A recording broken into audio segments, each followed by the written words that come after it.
Good morning my dear students. आज मैं आपको क्लास 8 मैथ का लेसन 9.2 क्षेत्रमिति मेंसुरेशन का बेसिक लेके आया हूं। इसमें आपको हमने फिगर कल पढ़ाया था, घन, घनाभ और बेलन, तीन तरह से पढ़ाया था। आज मैं आपको जो है घन का क्षेत्रफल निकालना और घन का जो है आयतन निकालने के लिए बताऊंगा। ठीक है, तो हमने आपको एक बार फिर से रिवीजन करा देता हूं कि घन कैसे बनेगा। एक आप जो है वर्गाकार आकार खींच लीजिए, एक वर्गाकार आकार खींच लीजिए। ठीक है, यहां पे वर्गाकार खींच लीजिए, यहां पे खींच लिया। ठीक है, अब इसको यहां से मिला दीजिए, यहां पे मिला दीजिए, यहां पे मिला दीजिए, यहां पे मिला दीजिए। ठीक है, ये क्या हो गया, हमारा घन हो गया।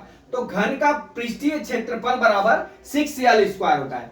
घन में क्या होता है, सभी भुजाएं हमारी क्या होती है, बराबर होती है। ठीक है, तो हमारा क्या हो जाएगा, घन का पृष्ठीय क्षेत्रफल बराबर 6l²। ठीक है, और घन का आयतन बराबर क्या होता है, हमारा l³ होता है। ठीक है, अब चलते हैं घनाभ का। अब घनाभ के निकालने के लिए हमने आपको क्या बोला था कि आप आयत बनाना, कितना क्या बनाना है, अपने को आयत बनाना। ठीक है, हमने आयत बना लिया यहाँ पे।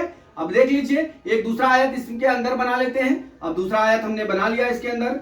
ठीक है, अब इसको हम क्या करते हैं, इसको मिला लीजिए आप। हमने आपको बताया ऐसे मिलाने के लिए, आपने मिला लिया। ठीक है, ये हमारा क्या हो गया, आयत हो गया। अब देख लीजिए, आयत में क्या होता है, सिंपल बात है, ये वर्ग हो गया। ठीक है, ये दो वर्ग मिलके जो है घनाभ बनाया है। यहाँ पे दो आयत मिलके हमारा जो है, दो आयत मिलके हमारा जो है क्या बनाया है, घनाभ बनाया है। दो वर्ग मिलके हमारा क्या बनाया, घन बनाया है, और दो आयत मिलके हमारा क्या बनाया है, घनाभ बनाया है। ठीक है, तो हमारा आयत में क्या होता है, आमने सामने की भुजाएं बराबर होती है, और घन में क्या होता है, चारों भुजाएं बराबर होती है। ठीक है, तो आयत में हम जो है हमारा आमने सामने की भुजा बराबर होगी, इसलिए घनाभ का पृष्ठीय क्षेत्रफल क्या हो जाएगा, 2lb + bh + hL हो जाएगा। ठीक है, अब घनाभ का आयतन बराबर क्या हो जाएगा, हमारा हो जाएगा लंबाई गुणे चौड़ाई गुणे ऊंचाई। ठीक है, यही लिखा है। यल का मतलब यहां पे आपको लिख दूं, यल का मतलब क्या हो गया, हमारा लंबाई, बच्चे कंफ्यूज नहीं हो। अब बी का मतलब क्या हो गया, हमारा चौड़ाई। ठीक है, और एच का मतलब क्या हो गया, हमारा ऊंचाई। ठीक है, इस तरह से हमने आपको ये समझाने की पूरी कोशिश की है। अब हमारा चलते हैं बेलन। क्या है हमारा, बेलन। थर्ड पॉइंट है हमारा बेलन। हमने आपको बेलन बताया किस आकार का होता है, हमारा जो पाइप होती है, जो पानी वाली पाइप होती है, वो बेलन आकार की होती है। अगर वो छोटी है तो छोटा बेलन होगा, और बड़ी पाइप है तो बड़े आकार का बेलन होता है। ठीक है, तो हम यहां चलते हैं बेलन। हम आपको बेलन का आकार देते हैं। ये बेलन है हमारा। ठीक है, यहां पे ऐसा होता है और यहां पे ऐसा होता है। ठीक है, ये बेलन हो गया।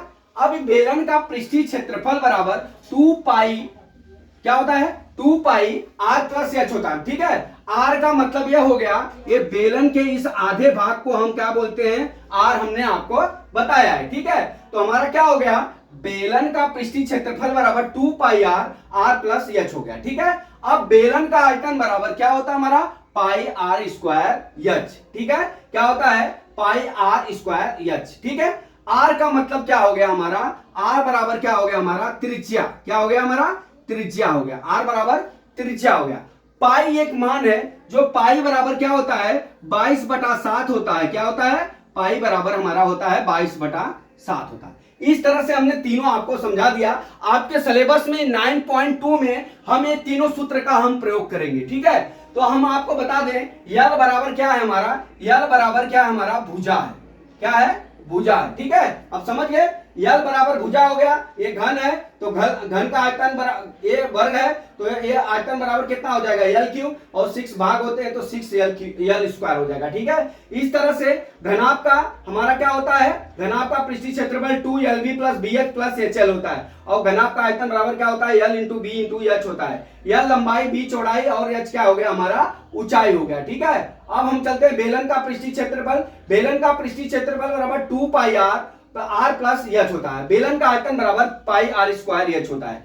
r मीन्स त्रिज्या हो गया, पाई मतलब 22/7, या तुम्हारा 3.14 दिया रहेगा। दोनों में से जो दिया रहेगा मान, अगर नहीं दिया है तो 22/7 लगाएंगे, अगर दिया है जो पाई का मान तो वो लिख के हम जो है सवाल का सोल्यूशन निकाल लेंगे। तो दोस्तों, मैं आशा करता हूं कि ये सवाल आपको समझ में आ गया होगा। हमने सूत्र को पूरा डेरिवेशन से आपको समझाने की कोशिश की है। अगला वीडियो में कल फिर लेके आता हूं। जय मां सरस्वती, जय भारत माता, जय जवान।